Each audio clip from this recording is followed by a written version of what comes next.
Hi. Good afternoon. Welcome to the Theosophical Society in Atlanta. Though we are all familiar with stories and traditions of knighthood during the Middle Ages, where entry into their ranks became a mark of distinction and honor, due to the code of behavior of ethics and courtesy knights were required to follow, and in recognition for outstanding merit and service in using their weapons for sacred causes and ideals.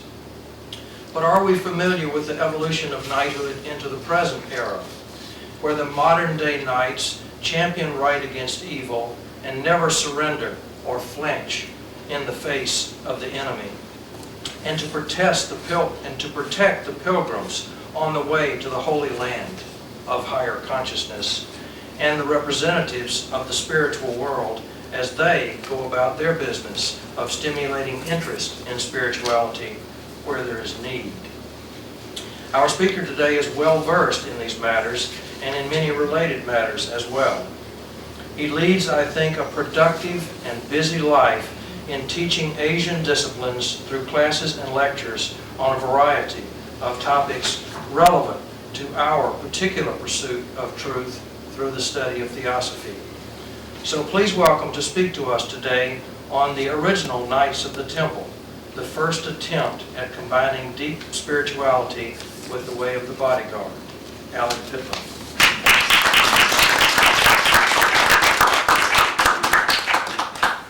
I like your new location. Very nice. Thank you. This lecture was originally planned how long ago? 2 years.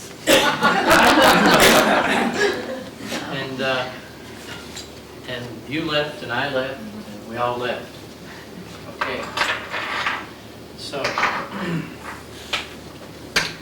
does anyone have any other ideas on the Knights Templar before I give you mine? Do you know who they were? Do you have a clue? I like audience involvement, so I'm going to make you talk a little so you don't fall asleep when I get going. They don't have anything to do with the Masonic Knights. They do? That's good. What else? Would be limited to about 9 knights, the Knights Templar, and they went on the Crusades, or they went to Jerusalem to secure the sacred sites. And then they were accused of accumulating a lot of money, got in trouble with some of the monarchs back in Europe, and perhaps the papacy, and I think the leader, whose name I forgot, Yeah. was burned at the stake. De Molay. It was. Templars, yeah. It was, yeah. That's about all I know about it. It's pretty dramatic. He cursed the Pope, who was dead within the year.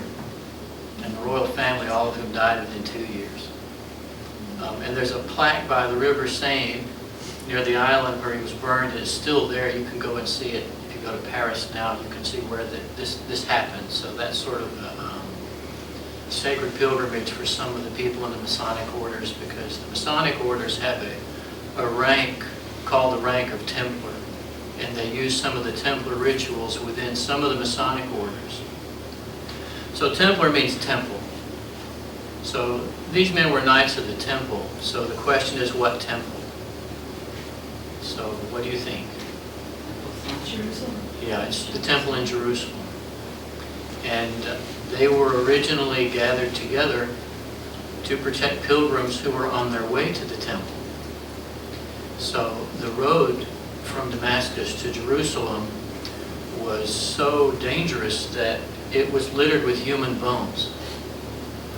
And so when people made that pilgrimage from anywhere in Europe to Jerusalem, by the time they got to Damascus, they were alone, the terrain was unfriendly, and they had to move in caravans for safety because, well, first of all, there were brigands, and second of all, there were lions. And the Templars were not allowed to hunt, but they were allowed to kill lions. So they had some very peculiar rules based on exactly what they did. So how did they get started, and were they knights proper? Well, there's something interesting about this. They were started by a man who had been a knight, and he was about 50 years old. And his name was Hugh de Pines, and he was of a royal house, and he had spent most of his life in Jerusalem, and he had been through the Crusades. Now, he had an uncle. So I want you to have this idea in your mind that, first of all, the Crusades had happened. Knights were a part of everyday life. The governing principles of Jerusalem were Christian at this time. They had a Christian king. They were surrounded by Muslims. The roads were dangerous, and they were trying to make pilgrimage easy for people from Europe. And yes, a lot of money changed hands, and there was a lot of tourist dollars. So I want you to see a sort of sanguine practical aspect. There was money, there was trade, and there were issues of control. There was a big clash of cultures between East and West, with the Western Crusaders coming in and confronting the Muslims. And there was a lot of pride involved, because the Crusaders were proud of their courage and their devotion and their sincerity. But what they lacked in intellect, the Arabs had. So the Arabs had the latent works of Aristotle, Plato, and all the Greek fathers in Arabic, which the Crusaders didn't have access to. So I want you to be very clear that when Christianity confronted Islam, Islam was the most educated of the two cultures at that time. And so there was a lot for both of them to share. And naturally, when this group was formed to go between East and West, this group became a kind of medium. So the Knights Templar, in some ways, were the first bridge between the East and West, between Orthodox Christianity and Arabic mysticism, and some of the old Persian mysteries which you're familiar with, which the Arabs still held in a kind of trust. Now, please be aware that although in the outer form of history, the Arabs and the Christians were fighting, on the inner form, amongst Saladin and Richard the Lionhearted, and some of the others, there were actually messages being sent back and forth. This was still a time when commanders and generals actually discoursed during a war, because there was still some element of chivalry present. This makes the whole thing very peculiar and very different than what we have now. Also, warfare was very personal, so that fighting was eye to eye, and it wasn't at the push of a button, which meant there was a sense of responsibility. So try to have a different feeling. Remember, people were mainly agricultural, they were farmers, they were connected to the earth, they were physical, they were rigorous, and these cultures definitely had a more earthy sense than we have now with push-button technology, when we can kind of live in our head and destroy people from a vast distance. Okay. So try to have this sense of physical reality with you. So the Knights Templars entered the stage after the Crusades with this one older knight who was tired of killing, named Hugh de Payens. Now, Hugh had this idea, and he thought, this road is dangerous from Damascus to Jerusalem, we need some protection. And he had theoretically 8 men who were also interested in helping him. And some teachers, like Rudolf Steiner, said there were 5 men. And there's a debate over just how many men there were, because apparently all the names of the men were not known. If there were 9, it would be interesting, because that pretty much follows the 9 major religions. And these men could be symbolic of each one being present in this protective route. Okay? If there were 5, you could look at the 5-element theory common in several of the ancient cultures. At any rate, this man named Hugh was the cornerstone, and we're going to look at his personality. Most of the Templar books I've read are in a hurry to get to the trial and execution of the Templars. And they don't spend a lot of time talking about who started it. And what I've found is, if you find out who started it, it makes sense. And if you don't know who started it, you don't know why things happen. So it's sort of like the Zen saying that if you know the root, you understand the blossom. So I'm hoping that we can look at 3 or 4 of the initial members, and these were the guiding minds behind the Templars, and they were very remarkable human beings. And when Hugh came back from Jerusalem to Paris, he went to see his uncle, and he said, "Uncle, I have this idea." Now, you won't read this in very many books because a lot of them don't show you who's related to who. Okay. He came back to his uncle, whose name was Bernard, who later became Saint Bernard. And he said, "Uncle, I have an idea." And the uncle said, "You know, I like this. And you may not know this, but while I've been away, the Pope and I have become friends." So there you see the big lever going into position. Okay, this is very pertinent. Because then what you have is a 50-year-old warrior who wants to protect pilgrims come into a man who has the ear of the Pope. Now, how many of you know about Saint Bernard, other than the dog, I mean? You know much about him? He's very interesting. As far as I know, he was the first Christian mystic to actually preach on tantric mysticism. But he didn't call it that. He called it Commentaries on the Song of Solomon. And his commentaries are still in print. Okay? So I want you to realize he was a little avant-garde in his own peculiar way.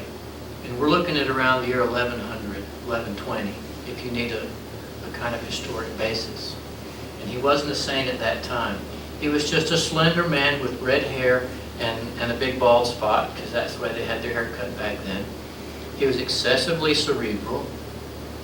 He lived in a little 6-foot alcove in a wall where he had a bed. And the rest of the time he traveled in a sedan chair. Do you know what a sedan chair is? It's one of those things with the handles. Okay. So this little red-headed, brainy kind of character was always sick. They would carry him around in the sedan chair, and he oversaw the building of a lot of the first cathedrals. And he would walk 7 miles, and they'd carry him for 7 miles because he didn't want to show that he was lazy. And he would never let himself lean back in the caravan chair because he wanted to prove he had discipline. So he would go for 7 miles with perfectly straight back, and his bearers always noticed his back never rested. So he wanted people to see that he could do it. And this was a challenge for him because he was kind of a sickly person. So this is Saint Bernard, so-called. Okay. Why did he become a saint? Well, he could do this, and sick people became well. Pretty good. Okay. So this man was the uncle of the founder of the Templars. And even when he was young, he was sort of unusual. What happened with Bernard was he was in Champagne. Everybody likes Champagne, right? There's a province called Champagne. And Bernard was near there, okay? And he was part of a royal house. And all of his brothers were knights, okay? He was not a knight because of what? Why was he not a knight? He was sickly. He was sick, okay? But he was devout, okay? Well, he had heard of a man. Now, I'll tell you who he had heard of, and I'll write his name on the board. We have chalk. Chalk right there. Yeah. This man is very interesting, and I think he actually figures into our Templar foundation as a cardinal member. Yeah, sometimes the French call him Etienne. And I went to the monastery in Tréfontaine outside Rome where he met with Bernard. So I saw the place, and the abbot was in Paris, and he wouldn't let me go to the library, but I got to wander around. It's very interesting. There's a statue of Saint Bernard in this monastery. So, Stephen Harding, sometimes called Etienne Harding, he's very important. Confessor, sometimes called a confessor, also known as the third abbot. Third abbot of Citeaux. Okay, this guy is extremely interesting. Died 28 March 1134, born in Sherborne, Dorsetshire in England in the middle of the 11th century. Now Sherborne is very interesting because Gurdjieff's student J.G. Bennett went to Sherborne and continued a school on the Fourth Way near this location. And I think there are very specific reasons why. At any rate, Stephen Harding was born there, so he's an Englishman. So here's this French order being originally influenced by what? By an Englishman. So the first thing I want you to get a sense of is international trend here. International trend. Now, Harding had been educated in Sorbonne, in Paris, Rome, and he'd gone into Scotland to study also. And if you know anything about Druids and Celts and the Scottish ancestry and how they treasure their knowledge, it's very significant that he went into Scotland also. Now, he went to Rome on pilgrimage, and on the way back, he met a man who also became a saint named Robert. They call him Robert of Molesme because that was the place where he was. So when Stephen Harding came back from Rome after his pilgrimage, he joined this monastery at Molesme, and he became one of 21 monks who retired in Citeaux. Now, this guy, I'm going to put retired because it means something very peculiar. It meant to leave the world. Now, are you familiar with how worldly religion had been gotten by this time? You know, people could buy blessings. They could buy forgiveness. They had prayers set for them. So wealthy people would go and say, here's my gold, here's my silver. I mean, the Judas tradition goes back a long, long way. And then they would say, you do this for me, you pray for my soul, you do my penances for me, and here's your money. And I want you to have this idea of how graft had become such a part of the church body and the church politic. The people who were still in the institution, who had any conscience left, began to feel very rebellious. Does this make sense to you? This has gone on for a long time. Well, the leader, as they say in Star Wars, of the rebel forces, this guy, they said, we're tired of the gold thrones. We're tired of the emeralds. We're tired of the finery. We're tired of buying blessing.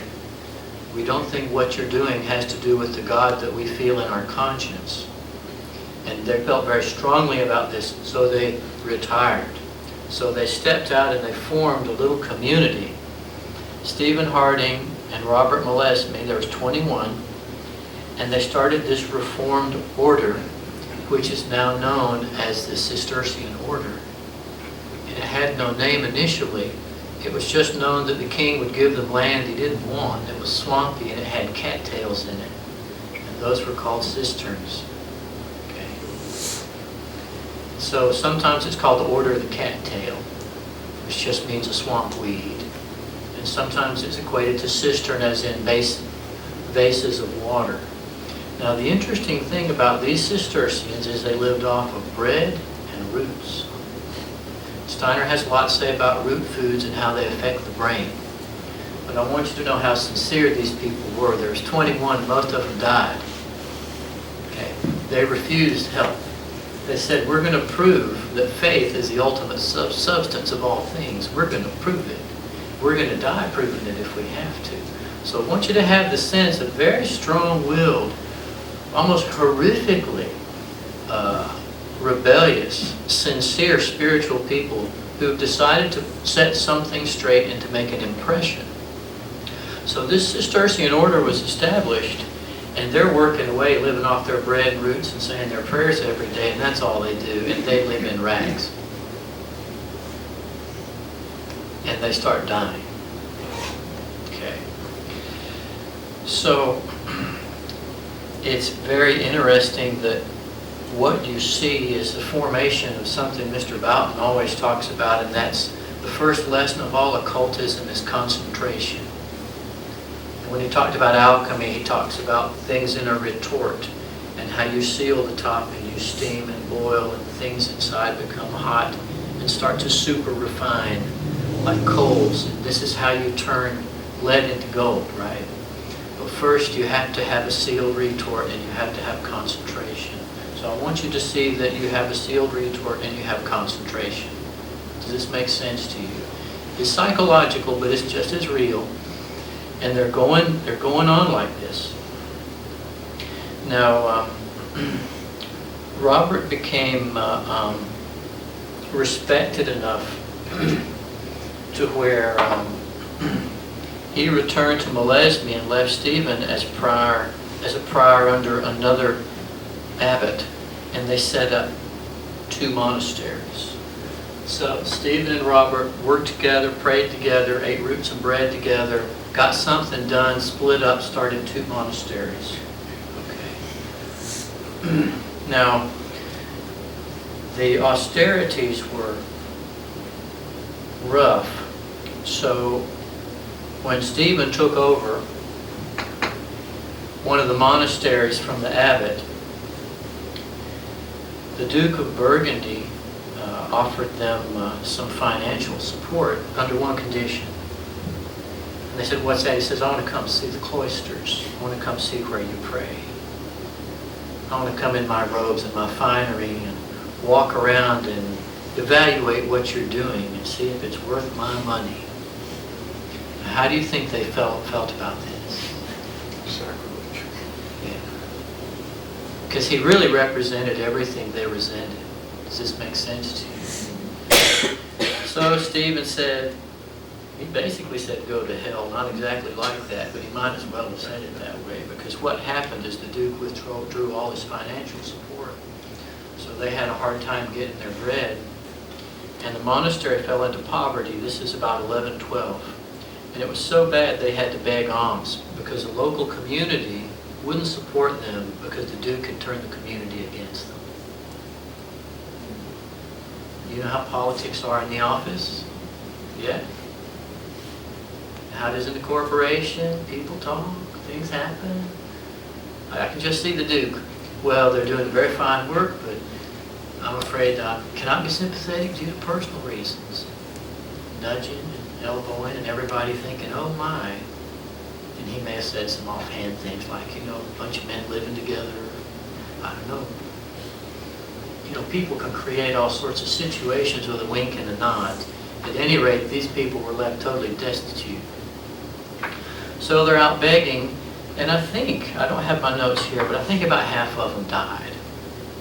But I want you to know it was bad. And they were probably depressed. Okay. And I'm sure they were praying and concentrating and waiting for that lead to turn into gold before they were all dead. Okay. Well, that was 1112, and within the year there was a knock on the door of their little stone monastery, and who could that be? Well, they opened the door, there's this young skinny guy with the red hair. This was Bernard when he was 20 years old. And he said, "I got 30 cousins, we want to join up. Oh, incidentally, we're all members of the same royal family in Champagne. Need any help?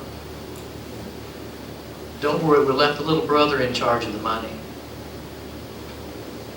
This is a Cliff Notes version. Okay. And they said, "Well, come on in. This is a rather big surprise for us." The interesting thing about Bernard was he meant it. So they joined, and 13 other monasteries by 1113 had formed, all under very strict, austere auspices. But by this time, Stephen had lightened up a little. He realized he needed to lighten up. I think he softened the order. I think he let him eat berries or something. They'd have an extra cup of water every day or something. He realized he was being too hard. So there was a little tempering going on.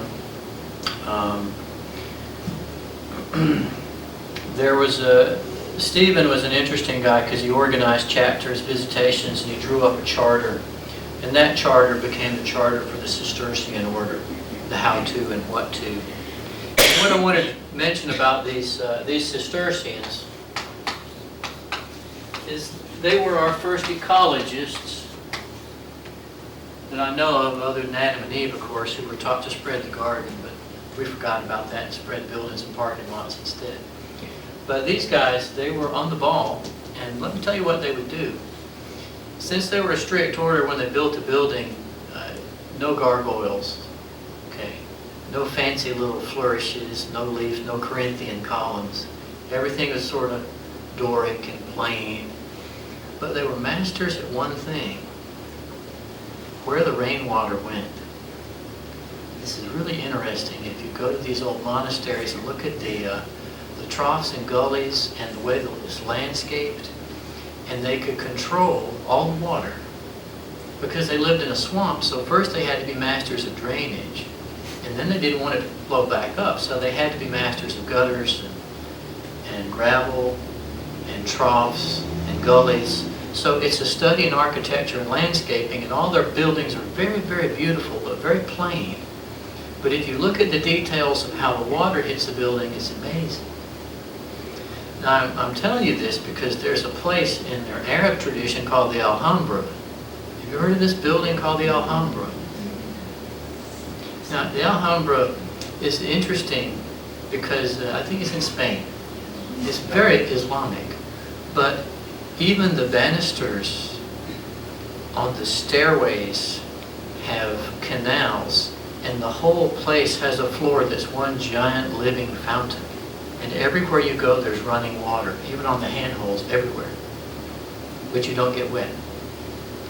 And so what I want you to see is two cultures developing something about water, about flowing water and how it changes personality, because water for the earth is a lot like our blood. This gets into all sorts of interesting mysteries. But I also want you to see that there's two disparate cultures, East and West, working on something similar. Because the Templars are going to meet someone later on who becomes important. Okay. So, the Cistercians, the great ecologists, and I always bring them up when people tell me Christianity has nothing to say about ecology. I say, you've never heard of Cistercians? And they're always like, nope. I say, you need to go read up. You need to go read up on the Cistercians. They didn't need a lot, but they sure did make some nice buildings. So by the time Stephen had Bernard and they were going full blast, monasteries started going up, the charter was written. And around 1133, Stephen's lost his sight. He's old and infirm. He appoints a successor who's dead within 2 years, so I guess he had to keep his hand in to keep things from collapsing. His feast is April 17th. The Cistercians do it on July 15th. He's considered the founder of the order. We have 2 letters and 2 sermons of his preserved, which I haven't found yet, but I would be extremely interested in what they say, because I think he was a good man and did the right thing.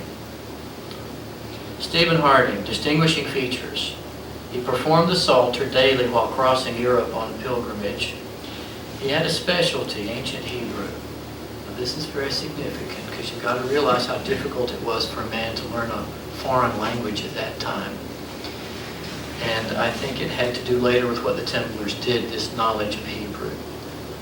He was known for his organizational and leadership ability, but he despised wealth. He was not a politician, as you found out. And he nearly cut his own throat because of it, but apparently it was worth it to him. So Stephen Harding and Robert of Molesme started the Cistercian order. And their young friend, and we'll go right to left and pretend we're writing in Hebrew, okay?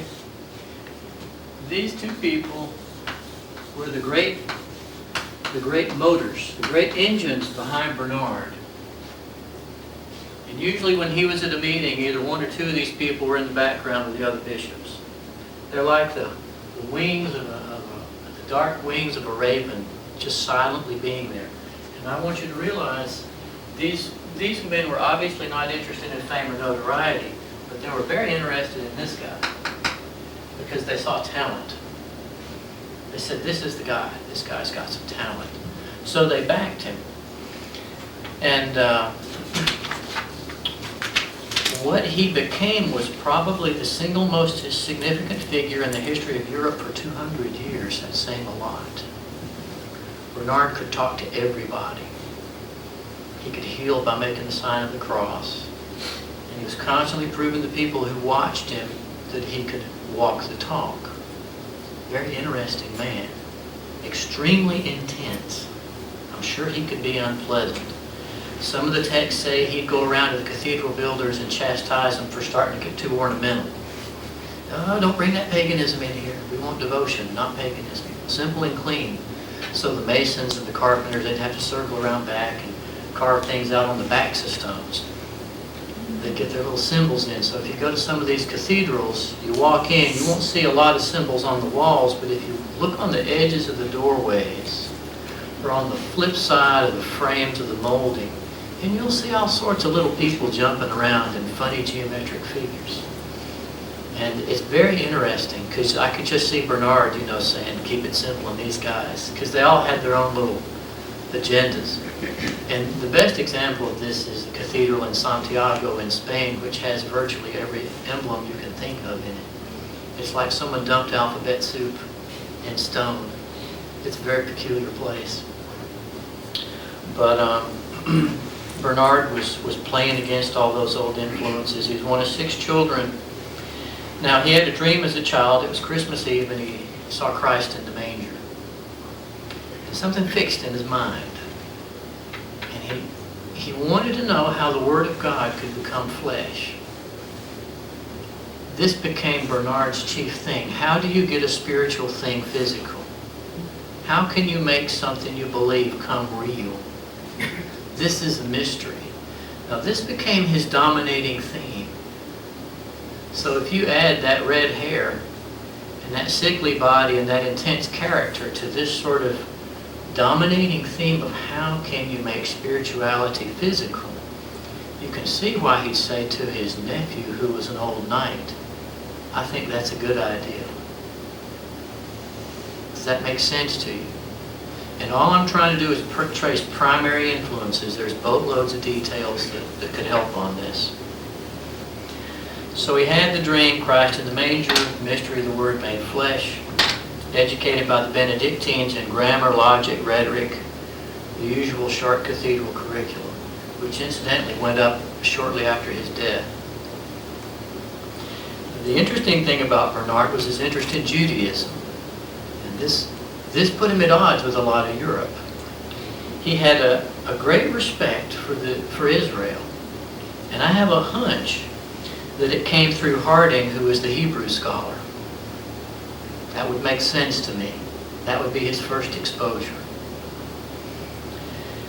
Now, Bernard did some interesting things. He preached the Crusades, but didn't want to because the Pope asked him to. And before Eugenius became the Pope, he had written him a letter warning him about spiritual pride. Now, that's pretty interesting. This young 20-odd-year-old man writes this older priest, warns him about the dangers of spiritual pride, and that man becomes a pope. So Bernard got his influence in early. Once he was involved with these 2 men and under full sail, they had 68 chapters of the Cistercians spring up from England into Ireland and over 60 monasteries. So they say he was a very persuasive speaker. Helps. He wrote Spiritual Temptations of Spiritual Power to Eugenius before he was Pope. Toward the end of he debated with Abelard. I don't know if you know about the old debates with Abelard, but Abelard was sort of like Aristotle, and St. Bernard sort of played Plato. And he said, would you quit nitpicking and get to the essence of the thing? And this went on for quite a while. And his main statement was, whatever is taken beyond what is needed for bare nourishment and simple plain clothing is sacrilege and theft. I don't think he'd make it in these motivation seminars, okay? He wrote a hymn called Jesus, the Very Thought of Thee. You ever heard that? You ever heard that hymn? Jesus, the very thought of Thee with sweetness fills my breast. But better far thine eyes to see, and in thy presence rest. I think he knew concentration. The hymns are incredible.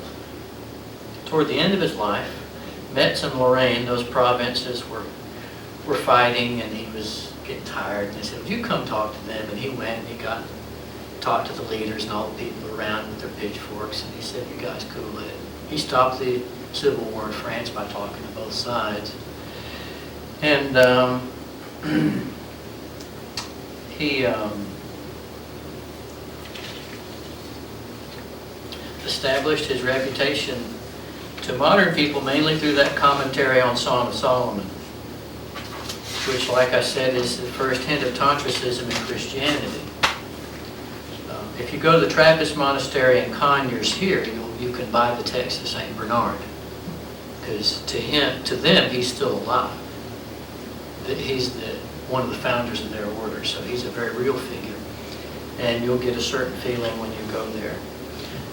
Bernard's distinguishing features: charm, vivacity, charismatic, intense, politically charged. He wasn't afraid. He defended the Rhineland Jews when Europe came out against him and tried to slaughter them. He came out and stood out for the Jewish nation as well.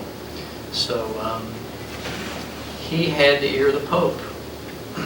So this was the man whose nephew came to him from Jerusalem and said, "I have an idea." So the influences: Robert, Stephen, put them in a funnel, add intense devotion, put a glass of Bernard under there and let that catch that, shake Bernard well, steam, heat, put a lid on it, then introduce into this beaker Hugh de Pines, the head of the Templar order. And Hugh could come from Jerusalem, much older man, 50. And he said, "We need to do this." Bernard said, "Good idea. You 8, you do it." So there were 9 men total. Most of the evidence indicates 9. They formed the first group for 8 or 9 years. It was quiet. It was really quiet. And I'm really curious what happened. Because all we know is there was some traveling and there was some fundraising, but not a lot was said. They had no uniform or anything. They weren't distinguished. It was only after probably 12 or 15 years they were actually given a kind of a uniform. But they were old knights, and they were running around Europe doing something, getting funds for the new order, and Bernard said it was good. They had the support of the Pope, but just think about this. There's 8 or 9 men, and they've made this commitment. They're trained fighting men. They've taken Cistercian vows, because the Templar order was essentially knights who were trained fighting men who had taken what vows? Yeah. So it's a funny combination. You're trained fighting man being taught what to do by these irrigators that live off bread and roots. So they did have one special rule: no fasting. They said you can't fight when you're fasting, you're too weak. So the Templars never fasted, never allowed. So the interesting thing is, after that 8 or 9 years, something happened. I don't know what happened. How many of you have a credit card? Yeah, well, guess who invented that? The Knights Templar. Okay. Now it's very interesting, because this order that started with this intense devotion and these very simple, austere men who were trained to fight and protect pilgrims, something happened. I don't know what got in the soup. But after 9 years, after they had their commission and they started putting on their uniforms, people started saying, I got a cousin on the way to Jerusalem. Would you take his gold and give it to him? They had vows of poverty, so they said, well, sure, we'll take it. Now, this got rather popular, because everyone wanted to see Jerusalem. So eventually they were just carrying gold back and forth between Paris, London. So within 70 years they owned cities. Their fortresses were banks. They started the credit chit or the credit card. They split into divisions. One, the banking division of this multinational conglomerate, and the other was the fighting division of this multinational conglomerate, which we call terrorists now, but anyway, that's something else.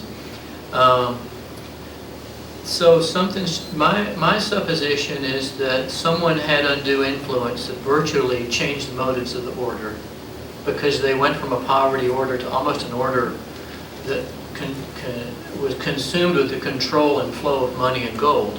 Now, you need to realize they owned whole cities within 70 years, and they had the largest standing army in Europe and the Navy within 70 years. Now, that started from those 8 men who came out of this. So I'm thinking in my mind there were several other hands in the pie. So I bring this up because I want you to see how things can go wrong rather quickly. Now, there were good men within the order, and there was mixed men within the order. And what happened was, once they began to come to power, they began to loan money to kings. Now, the interest rate at that time went up to 60%. So if you want to know where the money for the cathedrals came from, you don't need to hypothesize secret manuscripts or being able to make gold. You loan money across 12 or 14 countries at 60%, and you're smart. I dare say you can come up with a fair chunk in a relative quick time. What do you think? So they became incredibly powerful, which brings us basically to the decline. And by that time, it's about 70 years had passed. And just to do a thumbnail sketch on their so-called decline, the King of France didn't like him, didn't like the Templars because he owed them too much money. You ever owed anybody any money? Raise your hand. It doesn't feel very good. But when you own your whole country, it really doesn't feel very good. And Philip Fair was not a nice person, so he swapped popes, and for a while there was 2 popes. That made things really confusing for the Templars, since in their charter they only had to answer to the Pope. This is part of the secret of their power, was the fact they only had to answer to the Pope. Okay, so when you split the power, there's a lot of dissension. So this Philip the Fair said, you know, I don't like this. I owe him a lot of money. And there were other things going on, because by this time the Templars had been going back and forth to Jerusalem for 70 years, and apparently certain Arab mystery streams had entered into the practice of the Templars. And about halfway through their 70-year span, they made friends with what is called the cult of the assassins. Has anyone heard of the Hashashin, cult of the assassins? Well, for various reasons, they're actually the Ismailis. They're the 3rd division of Islam. Now, I want you to be clear that a lot of the ideas of the cult of the assassins came from crusaders as counter-propaganda. What we know about the Ismailis is they had a leader that lived in the mountain, and they maintained all various philosophical wisdoms, including the Greeks, Pythagoras, Plato. Okay, they had incredible libraries in these mountains. And this old man would send out assassins, and history shows us he did this 50 times. Now, I want you to know this, because it's not like Genghis Khan slaying 15% of the world population. Okay, that's what they were called the assassins for, with these 50 assassinations. Okay, the Templars met up with them. Now, around the time the Templars met up with them, and I'll have to look up the dates, I think it was around 1130 maybe, was when the Templars got their Red Cross. The Templar uniform was chainmail with a white cloak and a red cross. You ever seen that before? Okay.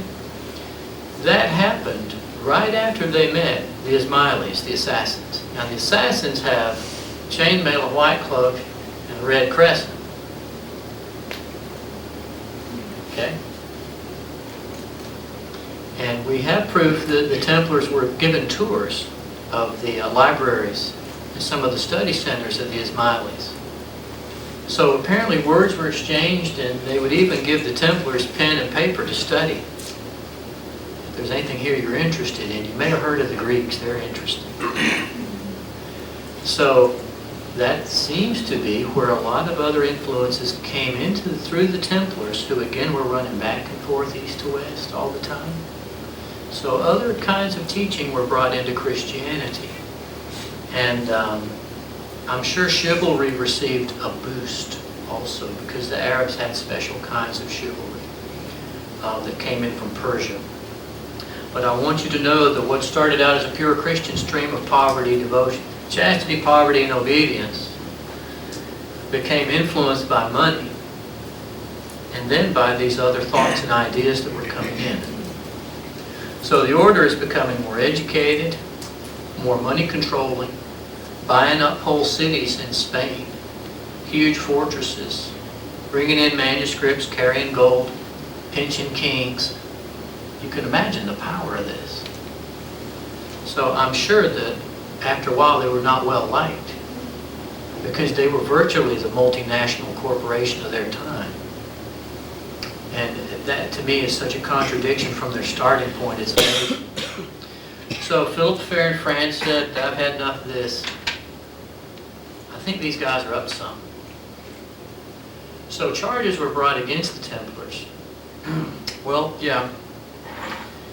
The head of the order, what was his name? Jacques de la Molay. He came back to France, to Paris, with some of his men. I think there might have been 2,000. I think at the time, I'll double check, I think at the time the army was 15,000. He came back with 2,000. I'm saying this because we don't know what happened to the rest, okay? Came back with 2,000 to Paris. The Pope was there, the King was there. Come on in, surrounded them by guards, and said it's time for the confession. So then they began the torture protocols on these 2,000 men. Now what's interesting in the confessions is that a lot of them confessed to things before they were tortured. And they confessed to the same things after they were tortured. So it does look like some of their confessions were legitimate. It wasn't squeezed out of them by force. Do you understand? They apparently were up to something. Now what the church did not accuse them of was their main sin. Their main sin was usury. But how could the Catholic Church accuse the Templars of usury? So that was what the Templars were really guilty of. What they accused them of was some very weird things. They said, why in your rituals do you spit on the cross and trample on it? And why do you worship the head of a cat? And some of them said, well, that's an animal skin. That's not the head of a cat. And they were really confused then. Why do you worship an animal skin?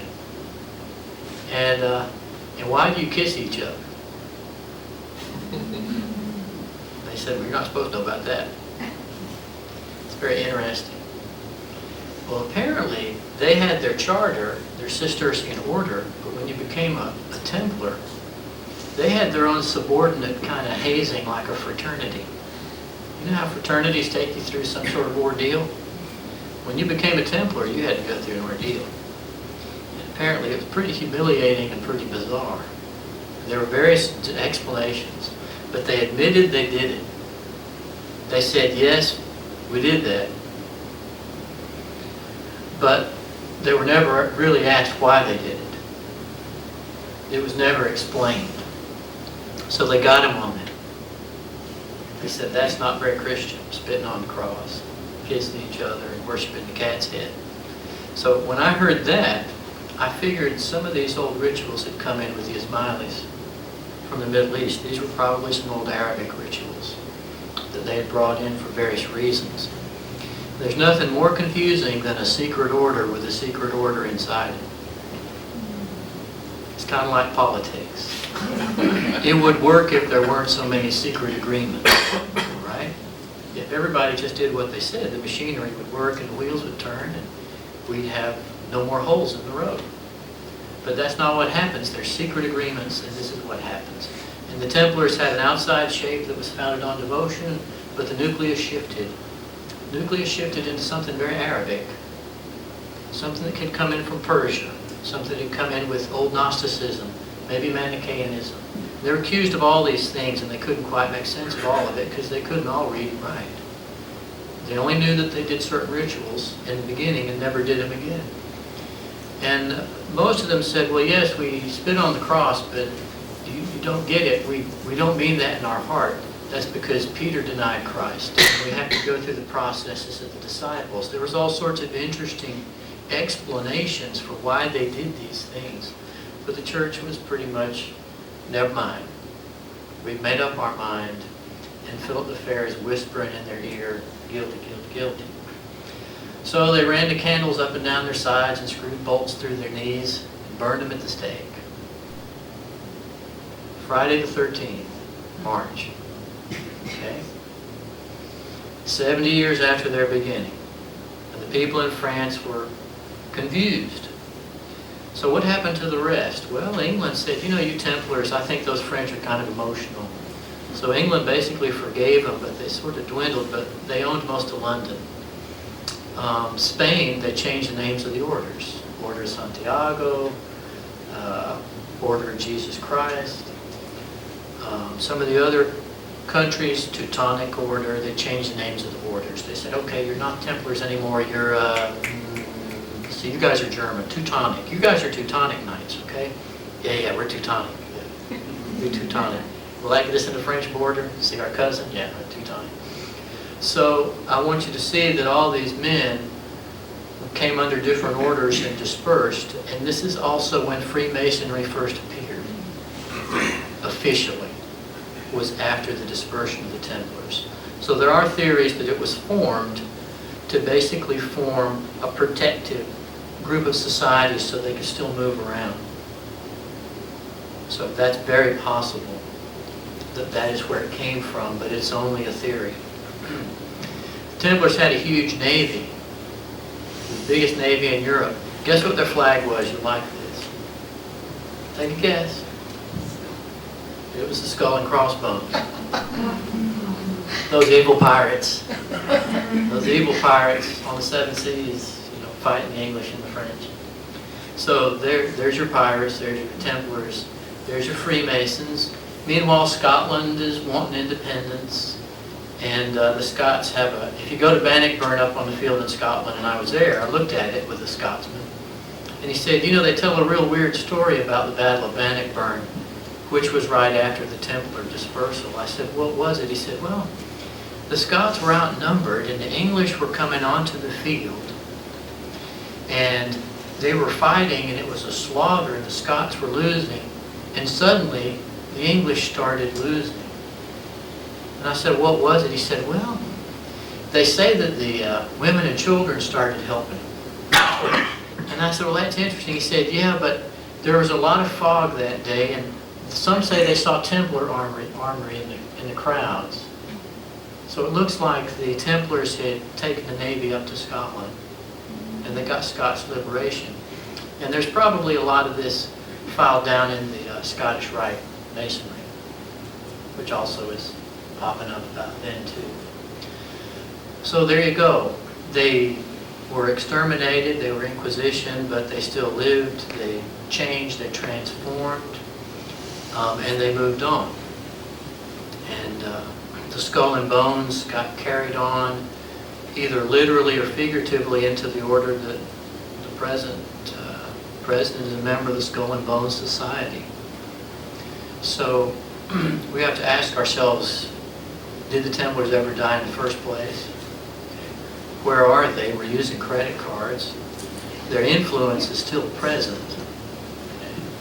Jerusalem's still a mess. I'm not sure if anything has changed exactly. The credit cards are plastic, though. That's different. That's sort of a rough overview of the Templars. How is that? Does that make sense to you? Any questions? We have some announcements first, and then we'll ask some questions. Okay, that'll be fine. Thanks, folks.